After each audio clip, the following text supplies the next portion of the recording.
যাক মাশাআল্লাহ। তো এদের কি ডিম বাচ্চা করছে নাকি সেটা বলি। এইটা আপাতত ডিম বাচ্চা করতেছে না, রেস্টে গেছে হয়তো। আসসালামু আলাইকুম বন্ধুরা, কেমন আছেন আপনারা? আশা করি সবাই ভালো আছেন। আমার আরেকটা নতুন ব্লগ আপনাদের সবাইকে স্বাগতম। তো চলুন দেখা যাক আজকের ব্লগে কি কি আছে।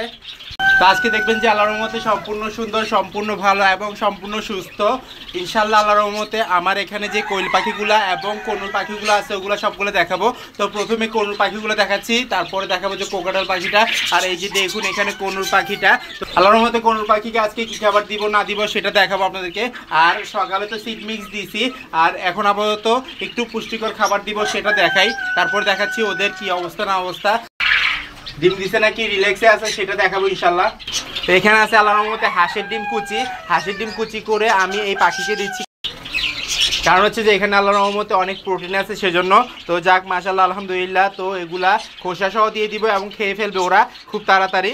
আর ডিমগুলা খুবই ভালো থেকে দিবেন, আর যেন খুব ভালোভাবে খেয়ে ফেলে সেটাও খেয়াল করতে হবে। আর যদি বেশিক্ষণ রাখেন তাহলে সমস্যা হয়ে যাবে, ওইটা সরাই ফেলতে হবে। আর এখানে যেটা দেখতে পাইতেছেন এটা হচ্ছে যে বাজরিগার পাখি। তো একটু আগে দেখাইলাম যে ওদেরকে কী খাবার দিচ্ছি আজকে সেটা। তো ডিম ওদের কি উপকার আসে সেটা বলবো আজকে আপনাদেরকে। অনেক উপকারে আসে, ইগ বার্নিং থেকে বাঁচায়, তারপরে ডিম বেশি পারতে পারে, আর হচ্ছে যে ওদের সব রকম পুষ্টি পাওয়া যায় ডিমের মধ্যে। যাক মাশাআল্লাহ। তো এদের কি ডিম বাচ্চা করছে নাকি সেটা বলি। এইটা আপাতত ডিম বাচ্চা করতেছে না, রেস্টে গেছে হয়তো। বা এগুলো যদি রেস্টে চলে যায় একবারে 1.5 থেকে 2 বছর পর্যন্ত রেস্টে থাকে, পরবর্তীতে যখন ইচ্ছা হয় ইনশাল্লাহ ডিম দেয়। তো ওদের সেট আপটাও পছন্দ হওয়া দরকার। সেট আপটা যদি পছন্দ না হয় তাহলে কিন্তু ওরা সারা জীবনও ডিম বাচ্চা করে না। সেই জন্য আমি আশা করতেছি যে এইবার ওদের সেট আপটা খুব ভালো মতো করে দিব। কারণ হচ্ছে যে গতবার যেটা করছি ওইখানে আল্লাহর রহমতে খুব ভালো মতো ছিল, বাচ্চা দিছিল, কিন্তু বাচ্চাগুলো মেরে ফেলছে পরবর্তীতে। যখনই বাচ্চাগুলো ফুটছে এবং বড় হওয়ার উপযুক্ত হয়েছে তখন। তো দেখুন কতটা সুন্দর করে দুইটা পাখি আছে। তো এই দুইটা আমি প্রথমে আনছিলাম, কোকাটাল পাখিগুলো পরে আনছিলাম, কিন্তু কোকাটাল পাখি থেকে ভালোই রেজাল্ট পাইছি। আর এগুলো থেকে এখনও রেজাল্ট পাইনি ভালো মতো, আর বাচ্চা একটাও উঠাইতে পারি নাই। যাক মাশাআল্লাহ। আর এভাবে যে ওরা কেজের মধ্যে বক্সের মধ্যে যায় সেটাও দেখায় আপনাদেরকে। বক্সটা খুলে দেখাই। বক্সটার মধ্যে ট্রেটা উল্টাই রাখছে, দেখুন উল্টাইতে পারে কিন্তু ঠিক মতো রাখতে পারে না। আমি যদি আবার এভাবে করে দিই ওরা আবার উল্টাই ফেলবে, এভাবেই করে। যাক মাশাআল্লাহ আলহামদুলিল্লাহ। তারপরেও এই কেসটার মধ্যে আমি চেষ্টা করবো যে খুব ভালো মতো রাখার জন্য। আর এখানে যেটা দেখতে পাইতেছেন ট্রে উল্টায় ফেলছে, তো এটার সিস্টেম করতে হবে, নয়তো বা এরা বারবার উল্টায় ফেলবে। কারণ হচ্ছে যে একটা জিনিস ওরা শিখে ফেললে ওইটা কখনোই ভুলে না, ওই কাজটা করতেই থাকে। সেই জন্য আমি ট্রাই করবো যে খুব ভালো মতো এটাকে ফিট করার, মানে উল্টাইতে যেন না পারে সেই জন্য। আর পাশে আছে যে কোকাটাল পাখি, কোকাটাল পাখিটা দেখে ইনশাল্লাহ। কোকাটাল পাখিটা দেখানোর আগে এখানে দেখাই যে বাজরিগার পাখিটা। বাজরিগার পাখিটা একটু আগেও দেখাইছি, দেখুন এটা কিন্তু বের হয়ে গেছে আল্লাহর মধ্যে যে বাজরিগার কলোনিটা আছে ওইখান থেকে। আর এইখানে ও বের হয়ে যাওয়ার কারণ হচ্ছে যে এখানে ও মেটিং করে ডিম পাড়ার জন্য চেষ্টা করতেছে, কিন্তু এখানে তো কোনো মেল নাই, ও কিন্তু ফিমেল আল্লাহর মধ্যে মাশাআল্লাহ। তো এই যে দেখুন জাওয়া পাখিগুলা, বাজরিগার পাখি, জাওয়া পাখি।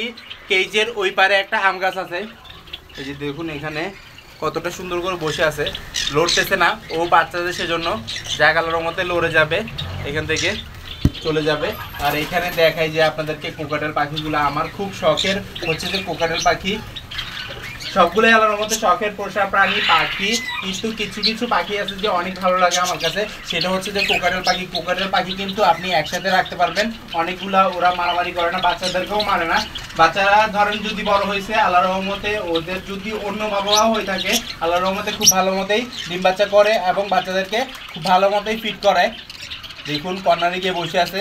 তো এগুলার মধ্যে আল্লাহর রহমতে আমি 4টা করে বাচ্চা ফুটাইছিলাম, কিন্তু এখন আপাতত ডিম দিচ্ছে না। কারণ হচ্ছে যে আমার যে মেলটা আছে এখানে কোকাটাল পাখির, ওইটা কিন্তু বয়স কম আর ফিমেলের বয়স বেশি, সেজন্য এই কাজটা করতে পারতেছে না, মানে মেটিং করতে পারতেছে না। তো মেটিং না করতে পারায়, মেটিং করতে না পারায় এখনও ডিম পাচ্ছি না। তো ইনশাল্লাহ আমি আশা করতেছি যে এই মাসের মধ্যে নয়তো বা সামনের মাসের মধ্যে ডিম পাবো।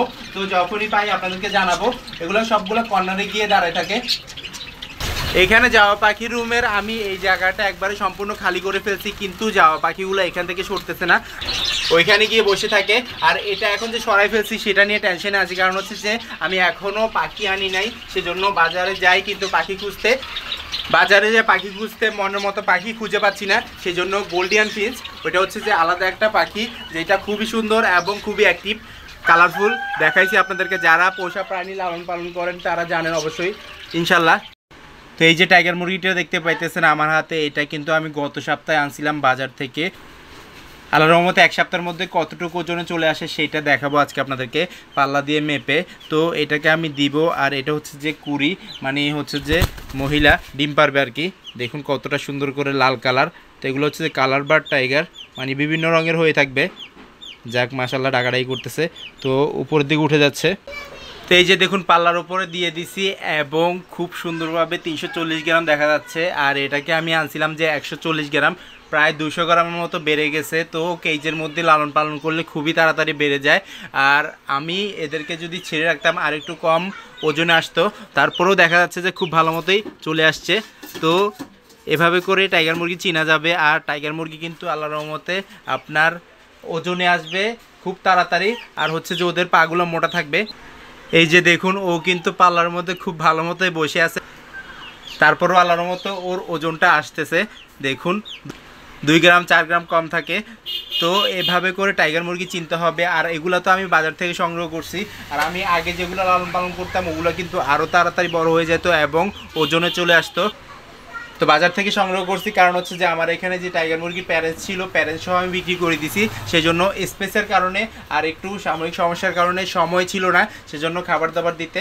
আর আল্লাহর রহমতে ইনশাল্লাহ যখন আবার সেট আপ করবো, তো এদেরকে আবারও আমি নতুন করে লালন পালন করা শুরু করবো ইনশাল্লাহ। তো বাজার থেকে যখন এগুলো আনছি তো এগুলোও পাওয়া যাবে মাশাল্লাহ। আর যখন এগুলাকে প্যারেন্টস বানাবো, ইনকিউবেটর তো আমার কাছে আছে, ইনকিউবেটর থেকে ফুটাবো, আপনাদের যদি লাগে ইনশাল্লাহ নিতে পারবেন। বেশি দিন না, 2 মাস পরে আমি আবার শুরু করবো সব কিছু ইনশাল্লাহ। সবাই দোয়া করবেন, চ্যানেলটা সাবস্ক্রাইব করে দিবেন। তো ওজনে 340 গ্রাম চলে আসছে টাইগার মুরগি মাশাল্লাহ। তো এই যে দেখুন এগুলো হচ্ছে যে আমার লাস্টবার যে ইনকিউবেটর থেকে ফুটাইছিলাম তার্কিগুলার মধ্যে 2টা রয়ে গেছে, আর 2টা সেল হয়ে গেছে। তো এই 2টাও বড় হয়ে যাচ্ছে ইনশাল্লাহ, এগুলোও সেল হয়ে যাবে। এখানে হোয়াইট কালার একটা আর ব্ল্যাক কালার একটা। হোয়াইট কালারটা মেবি মেল হবে, আর ব্ল্যাক কালারটা হয়তো বা ফিমেল হইতে পারে। তো দেখা যায় কি হয় না হয়, যদি অতটুকু পর্যন্ত থাকে তাহলে ইনশাল্লাহ দেখাবো আপডেটটা। আর এগুলাকে আমি ওই টাইগার মুরগির সাথে রাখতেছি, কারণ হচ্ছে যে অন্য আলাদা কেজ নাই সেজন্য। আর এগুলাকে ছেড়ে যদি লালন পালন করতাম তাহলে তো স্পেসের দরকার আছে। আর আমার যেই সেট আপটা আছে ওইটা হচ্ছে যে টার্কি যেগুলো বড়গুলো আছে ওগুলোর জন্য রেখে দিছি। আপাতত এগুলোকে ছেড়ে মাঝে মধ্যে শাক খাওয়াই, তারপরে গম খাওয়াই, অন্যান্য খাবার দাবার দিয়ে থাকি ইনশাল্লাহ। তো এর আগে যে জোড়াটা বিক্রি করছি ওই জোড়াটার মধ্যে কালোটা ছিল যে মেল আর হোয়াইটটা ছিল যে ফিমেল। যাক মাশাআল্লাহ আলহামদুলিল্লাহ। তো আমার ভিডিও যদি ভালো লেগে থাকে লাইক কমেন্ট শেয়ার করবেন, যারা সাবস্ক্রাইব করেনি সাবস্ক্রাইব করে দিবেন, আর যারা সাবস্ক্রাইব করছেন তাদেরকে অসংখ্য ধন্যবাদ। ইনশাআল্লাহ আবার দেখা যাবে নতুন কিছু নিয়ে। আল্লাহ যেন সবাইকে সুস্থ রাখে, সবাইকে রক্ষা করে দেওয়া আছে। আজকে নিচ্ছি, আল্লাহ হাফেজ।